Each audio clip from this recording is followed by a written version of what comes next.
wabarakatuh. Bismillahirrahmanirrahim.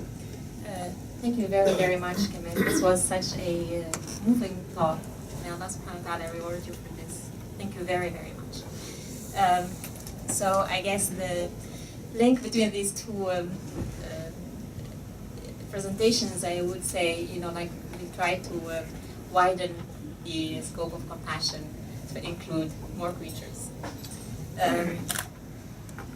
So here, as you may have guessed from the title of my presentation, I'm going to talk about Islam, or Muslims in fact, modernity and animals, and I would like to, first of all, to highlight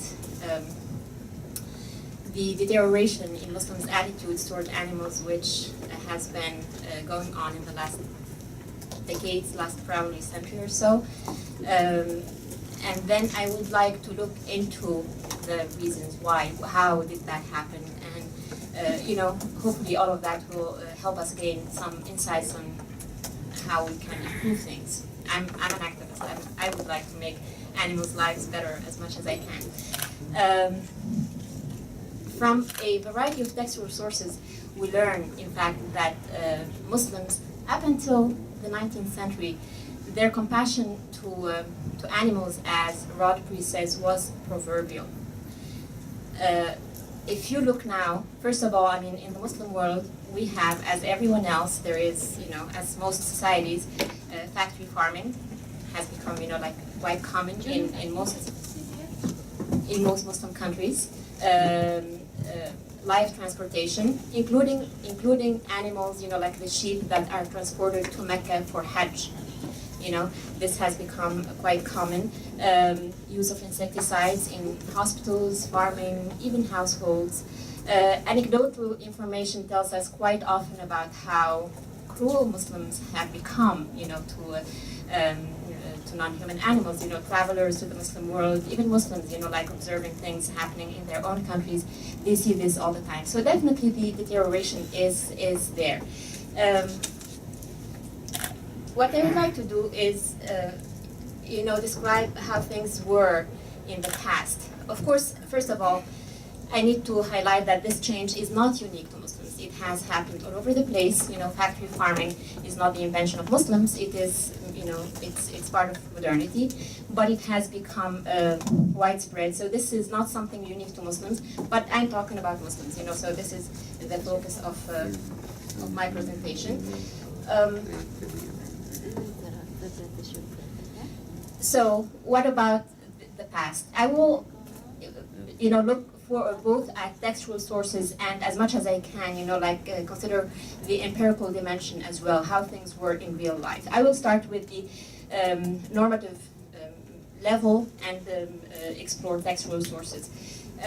First of all, of course, we all know that killing animals for food and using animals for certain services and, consuming a number of animal products are, there's no problem with that. There is no guilt whatsoever attached to that, obviously, based on the Quranic permission to kill animals for food, to consume meat. There's, no guilt whatsoever. And there is no guilt whatsoever, in fact, in Islamic sources. The only person that I know of who was vegetarian and who invoked or defended ethical vegetarianism is Abu al-Ala al-Ma'ari.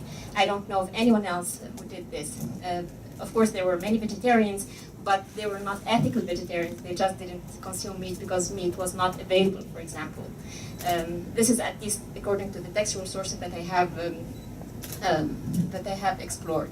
Apart from this, any use of animals, like we are permitted a number of uses of animals, but any use of animals that conflicts with the interests of the animals was at least a controversial issue, if not totally prohibited. So, for example, the use of camels and equines for transportation was perfectly fine. However, it is restricted by the condition that you cannot overload or overwork these animals. So it is fine to use them because they're, it's assumed that they are capable of providing these services for us. However, anything that goes beyond their capability is not permitted. And I believe all schools of law agree on this. I will go into some of the differences between them afterwards. I will give some examples beyond the use of equines or camels for transportation. For example, the consumption of milk is perfectly fine. However, jurists, especially from the Shafi'i school, but in fact the others don't speak about it, it's not like they say the opposite thing, they say you are not allowed to drink milk until the small animal, you know, like the sheep or the calf, gets its fill from the mother's milk, because God created that milk for the small animal, not for you. So the excess, yes, you can use it, not anything like, you know, beyond that. Some jurists say that you cannot separate a mother animal from the young animal, because this is supposed to, you know, to cause a hardship, psychological hardship for both of them. Al-Juwayni says you cannot sell the wool before it's sheared. Why? Because once you do that, all the wool will belong to the buyer. However, if you want to, you know, like cut all the wool, you will cause the sheep pain. So because of this conflict of interest between the buyer's rights and between the animal's rights, you cannot have this contract. So you can sell the wool after you shear it, not before that. So you see all of these details and many, many more, in fact, which show a lot of attention to the interest of the animal. So it is fine to use wool, it is fine to use you know, animal products, as long as there is no conflict of interest. This is not across the board, however. We see that the Hanafis are the least inclined to prioritize non-human animals' interests.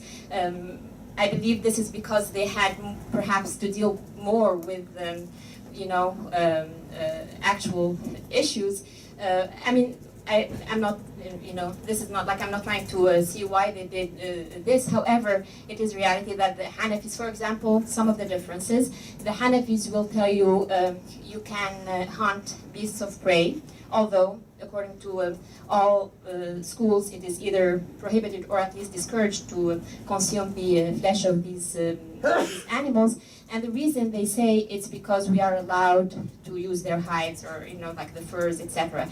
It is permissible to hunt elephants because you can use the ivory. For others, none of this is permissible, especially the Shafi'is. The Shafi'is are very, very strict. In fact, the Shafi'is will go so far as to tell you, some of them, not all Shafi'is, but many of them, including a Shafi'i himself, they will say, if you have a sheep that consumes a precious stone that is far beyond, you know, more expensive than the animal itself, you know, like a sheep that swallows a diamond, what do? I mean, of course you can kill the sheep, consume the meat, and recover the stone. They say, no, you cannot do that, because the primary intention here is not to consume the meat, it is to recover the diamond. And because of this, because the animal has hurma, and the hurma of the animal goes beyond the, you know, like the value of that stone, you cannot kill the animal,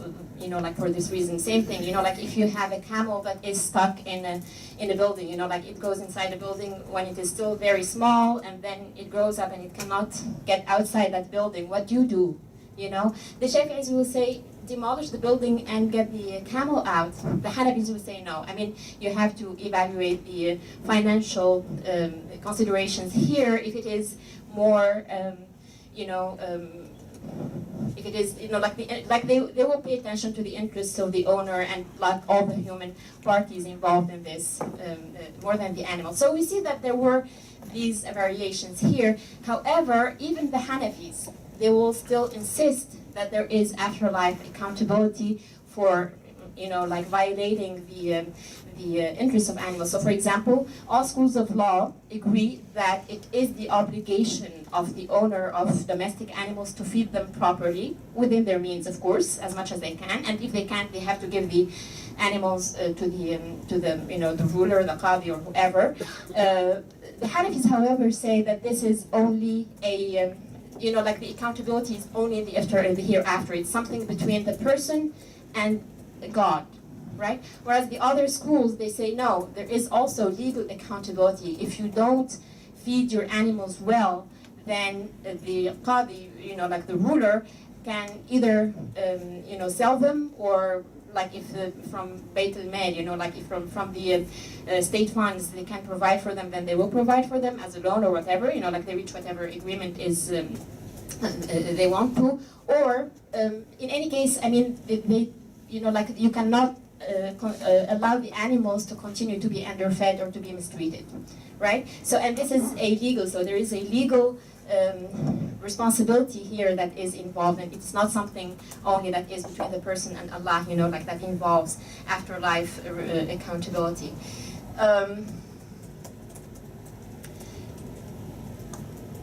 Now, to ensure that all of this has a practical dimension, we know about the office of the muhtasib, and in fact a good part of the muhtasib, the market inspector, of his responsibilities involved looking after the interests of animals. So if the muhtasib, for example, saw that someone overloaded their camel or whatever, or someone goes to lunch and leaves the animal loaded, like while you're having your lunch you don't bring your load down, all of this, like the muhtasib will order that person, no, you cannot do this, you have to unload the animal before you go eat, or you cannot burn lice, for example. You can kill them, but you cannot burn them alive. You cannot pull a sheep to the, to be killed by the leg. You have to take it like with a lot of compassion and, nicely. So, like there was not, all of these were not just like theoretical teachings. They were also,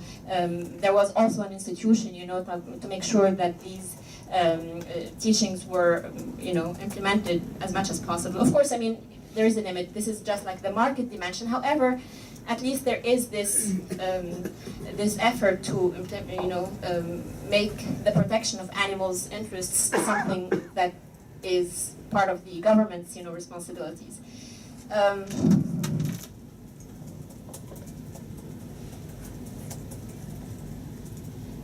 So here we see that the tradition has sought to instill this compassion toward animals through these legal dimension, the legal teachings and legal rulings. But of course there is a lot more than this. We see, for example, in biographical works, compassion toward animals is consistently presented as a positive character of a person. So, for example, some of the biographers write about Adi ibn Hatim, the famously generous Adi Hatim al-Ta'i. So his son used to crumble breadcrumbs to ants. And he used to say, إِنَّهُنَّ جَارَاتٌ لَنَا, they are our neighbors and they have rights against us.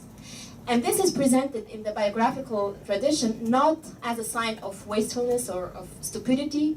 It is presented as a sign of generosity, of someone who is very compassionate. So this is quite noteworthy, and this is one of the ways I believe the tradition was able to instill compassion toward animals in Muslims. There is another anecdote, and these anecdotes are all over the place. Like I'm just like choosing some representative ones, but it's actually quite fascinating. Sometimes I just think of collecting everything together and putting it for all of us to see it. Another anecdote tells us that the Sheikh Abu Bakr al-Shibli, the Sufi Sheikh Abu Bakr al-Shibli, after he died, he visited one of his friends in a dream to give him the good news that Allah forgave all his sins. The reason, however, that a Sufi like al-Shibli was forgiven all his sins was not the lifetime of devotion and recitation of the Quran and prayers. It was just for one act. This is like what we are told in this dream. It was for the only act of saving a kitten on a snow day. Like there was a lot of snow and there was this street kitten which was dying, and Abu Bakr al-Shibli took it and warmed it up, and showed it a lot of compassion, and God forgave him just for this act. So here we see another way how the tradition, first of all, how seriously the interests of animals are taken, but also how the tradition was able to instill these feelings of compassion toward non-human animals. Now, these are the teachings. This is the like the normative dimension of the tradition. What happened in real life? To be able to know what happened in real life, I believe like one of the most wonderful sources are the missionary and travel documents from the last few centuries. They have a wealth of information about Muslims in general, other nations as well, but I've looked obviously at the works that deal with Muslims, including Muslims' attitudes toward animals. So here, this is why, like the idea that Muslims' compassion toward animals was proverbial up until the 19th century, it is in fact based on this literature, which was communicated, like to many European and countries in the US, to America. Obviously, like the reason why these missionaries and travelers and authors were able, to write and to document these this information. Probably, I think for Muslims, it was just like such a matter-of-fact thing that did not deserve, documentation. However, for these like travelers, they saw something perhaps that they were not used to. So this is why they saw that it was worth. Oh my God. Okay. It was worth noticing. So here, I will just like read a couple of citations which will give us some ideas. This traveler, George Fowler, he regrets, of course, that Muslim is a missionary. He regrets that to see Muslims alienated from Christianity. However, he still says that, he talks about the Turks in this case, he says, the Turks are particularly compassionate toward animals of all sorts.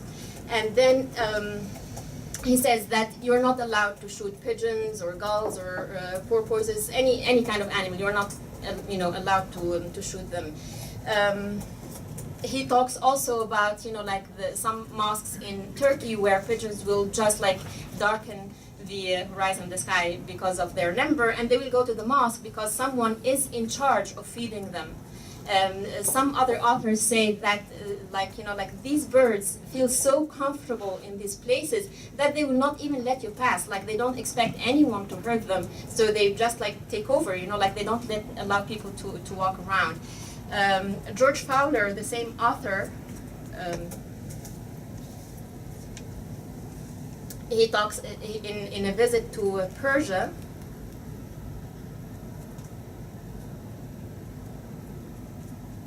Yeah, this is actually, let me just find this one.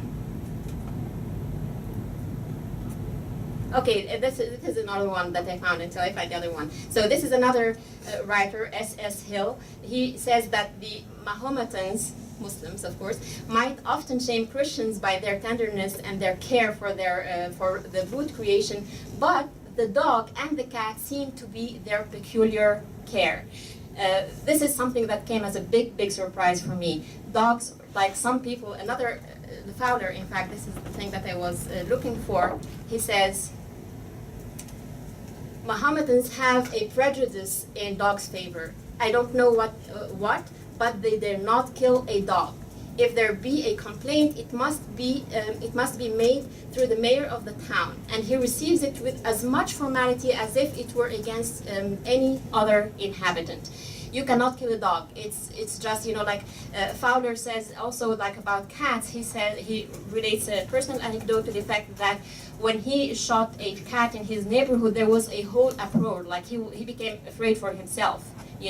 So birds, cats, like we have all these examples about individual animals, but even insects. In fact, many people complain about going to Muslims restaurants because they are full of insects. Again, because they say because Muslims will not kill insects. They don't, like with lice, they try very mildly to kill it. If it doesn't die, they just leave it alone.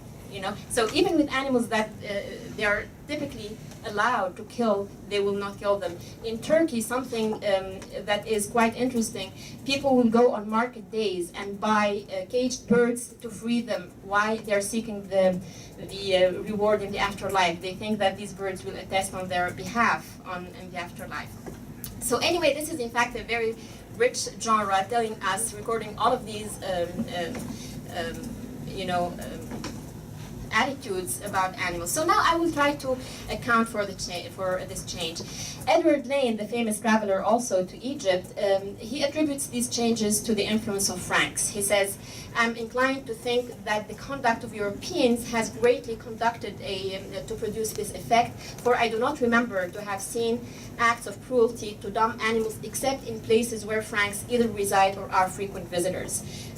Now, of course, this is too cursory to account for this. However, I think this is an important observation because, of course, the presence of the Franks coincides with the contact with modernity in the Muslim world. Now, I will speak about modernity a little bit, and we have brought up this topic a number of times these days. In environmental studies, modernity is becoming more and more the subject of scrutiny because of its effect specifically on non-human animals and the environment, as we are all aware. Now, of course, like people who are trying to look for the roots of the environmental crisis have looked elsewhere as well, and they found the roots all over the place. You know, the Bible, because of the notion of dominion, became quite responsible for negative attitudes toward the environment. Indian traditions, because of their hierarchical system, whereby human beings are, have a more important status than non-human animals, also became guilty. I mean, you can find the seeds all over the place. However, I think everyone is going to agree that these seeds found a very fertile ground in modernity. How is that? Now, of course, there are multiple modernities. There are different types of modernities. However, there are some important underlying, features or the foundation for modern thought in general.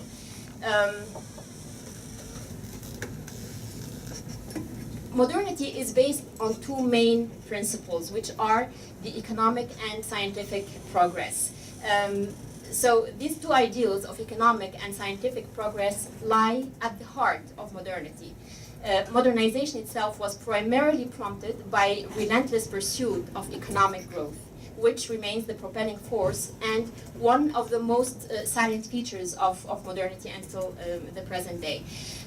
On the other hand, the emergence of new scientific worldview became a crucial vehicle that enabled this culture to thrive and to gain supremacy. In fact, what we see with modernity is that the world, the natural world, which used to be valued for its aesthetic value, for its spiritual value, in all traditions, not just like the Islamic tradition, it has become a source of raw materials that we need to exploit and explore.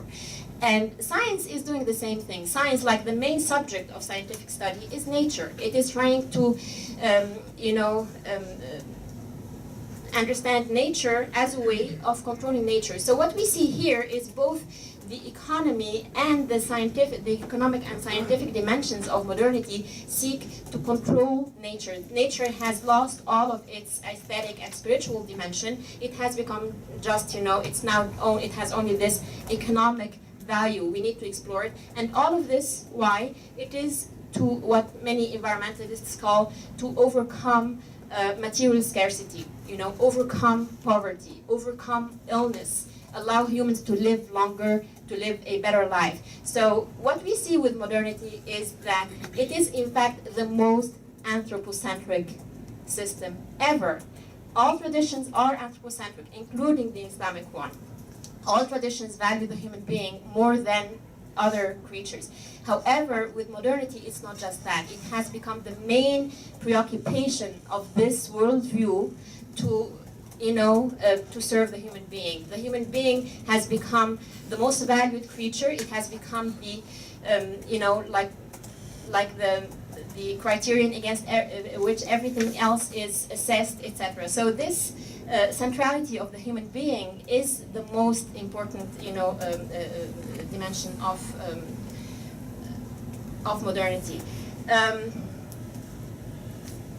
Now, of course, like speaking about Islamic tradition, it was not, of course, like free of animal abuse. There was a lot of animal abuse. So, for example, there was a lot of animal hunting, which is not, it can sometimes receive some religious justification. However, even that, it did not go unnoticed. So, for example, we have someone like Malik Sheikh, the Seljuk ruler. He hunted more than 10,000 animals. And being a ruler, of course, who could stop him? However, even Malik Sheikh, in the end, he felt guilty for that, and he paid a dinar in charity for every animal that he hunted, and he expressed his fear of God because of all the lives that he destroyed. So we see here that even when the system does not or cannot control some people, at least it has instilled this dimension in Muslims to the point that they feel guilty about, mistreating animals.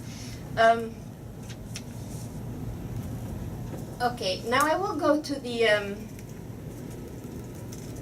to what has some of the subtle differences between the modern and the pre-modern period, which I feel are we need to look at them again, because if without understanding this dimension, it's very, very difficult for us to change our attitudes toward animals. Some of the main changes. Khaled Fadloun says that one of the main problems with modernity is like the human being who used to be part of nature, situated within nature, has now been removed and has been placed on the top of nature. And we see this very clearly in Islam once we analyze the, the intellectual and religious discourse. So, how do we do that? First of all, the word for animal. In pre-modern Islamic tradition, the word dabba, or hayawan, the Arabic words dabba and hayawan, used to include human beings without any kind of negative connotation. So, for example, I argue that the Quran, of course, uses the word dabba. I have, for those who are interested, I have an article about this, uses the word dabba to refer even to angels, human beings. So it was not like the human being was not outside the natural realm. In medieval pre-modern dictionaries, the definition of dabba, there's always the idea that it includes the rational and non-rational beings. So like jinn, angels, and human beings are totally placed within the animal world. They were still assigned a higher status, however, they were placed within the animal world. Now you look at modern dictionaries or modern works on animals, there is none of them which lists human beings as animals. Al-Jahad, for example, he has his animals, they include the human being. Al-Damiri, all these older sources, not in modern works on animals. We don't find the human being as listed as one of these species. So that's one of the things. We see here that the human being now is placed outside the animal world. That's one dimension. Why is this important? Why is placing human beings within the animal world important? We see, in fact, that this principle, the sense of kinship or fellowship between human beings and other animals, was invoked by some as a foundation for consideration for animals. So, for example, there's this author and jurist, medieval jurist, Ibn al-Qawba. He used to, when he used to walk in the street and saw someone mistreating dogs, he will say, أَمَا هُوَ شَرِيكُكَ فِي الْحَيَوَانِيَّةِ? Doesn't he have animalhood in common with you? Why do you treat him like this? So the fact that, we see here, the fact that the dog has hayawaniya in common with the human being was a foundation for ethical and compassionate treatment. The other thing also, we see that Ibn al-Qawba did not see anything negative with considering human beings and dogs belonging to the same category. And that also, his biographers also, they're presenting this as something positive about him. They were not criticizing him for saying this. And of course, it says also that the larger audience for whom they were writing probably agreed to this, because they're not writing in a way, they're not anticipating any opposition to this. So this is one of the ways, for example, that we see that how, human beings now are removed from the animal world. Another thing that tells us that the human being is removed is with the notion of khilafah. Of course, this is a very controversial notion. The fact that the human being is the khalifa of Allah. This word, the word khalifa itself, the Quranic word khalifa, has a very interesting history, because etymologically, the word just means to succeed or to substitute for or to follow. right? Now, obviously, human beings cannot succeed God, right? Because God does not go away.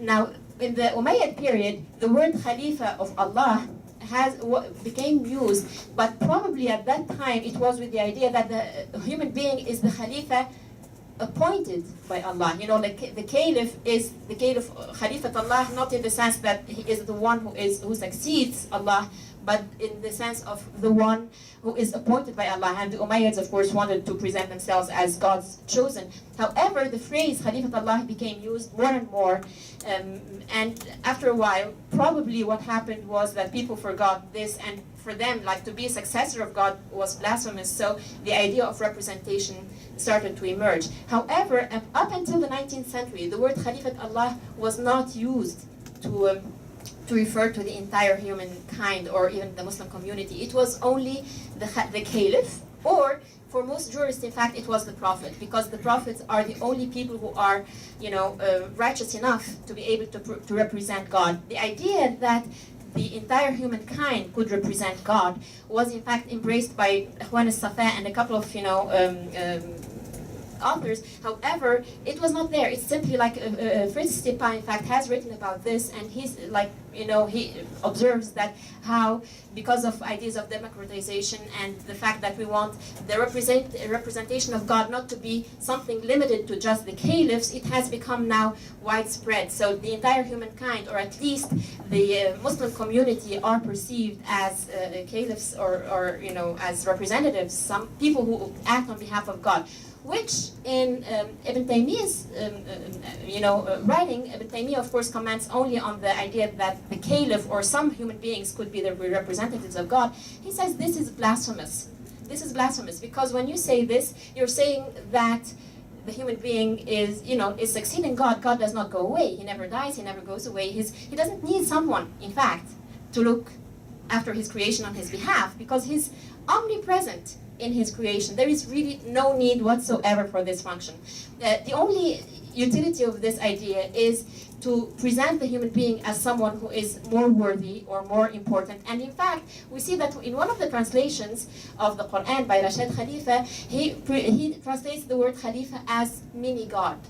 He says that the human being is like a mini God, and we see this is exactly what Ibn Taymiyyah was warning against, the fact that humans are now lifted above the rest of creation and they have become idols. And we see this now. Of course, the ecological impact of this notion is just horrendous. We see this, for example, in Sayyid Qutb's commentary on the word Khalifa.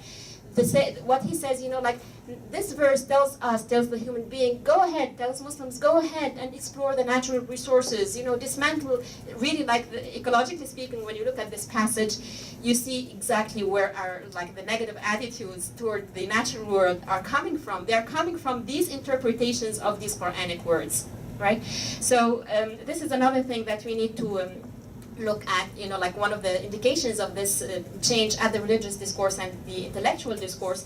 I will try to end now. Another thing is, I've mentioned earlier how the Shafi'is were the most inclined to prioritize the interests of human beings, right? We see that this is, there is no difference now between the schools of law. I've actually looked at one of the Shafi'is online. His name is Saqr. He died I think in 2002, sometime in the 2000 years. And his, rulings about the permissibility of killing animals are exactly like the Hanafi ones. So, for example, he was asked what do you do with an aging donkey? Do you kill the aging donkey? And for the Shafi'i, earlier Shafi'is, they say no, you don't kill them. You don't kill them even if you have the intention to use their hides or if you want to feed their flesh, to hunting birds or all of that. You don't have the right to kill them. What do you do with them? There were awqaf actually that took care of the well-being of aging donkeys and cats and straying cats and dogs, etc. This modern jurist says, no, the only thing that you need to make sure of is that you want to put the donkey to good use. So if, for example, you want to kill the donkey to feed its flesh to zoo animals, for example, that's permissible. Or if you want to use the hide of the donkey, that's permissible. This was unheard of for earlier Shafi'is, for example. So with we see this is another change. I mean, there are many of these subtle changes. I tried to focus on the most important ones. I hope this gives an idea how, you know, like the deterioration is not just happening at the level of the average Muslim. It's in fact much deeper than that, and this is why I believe it deserves much more scrutiny and attention. Thank you very much.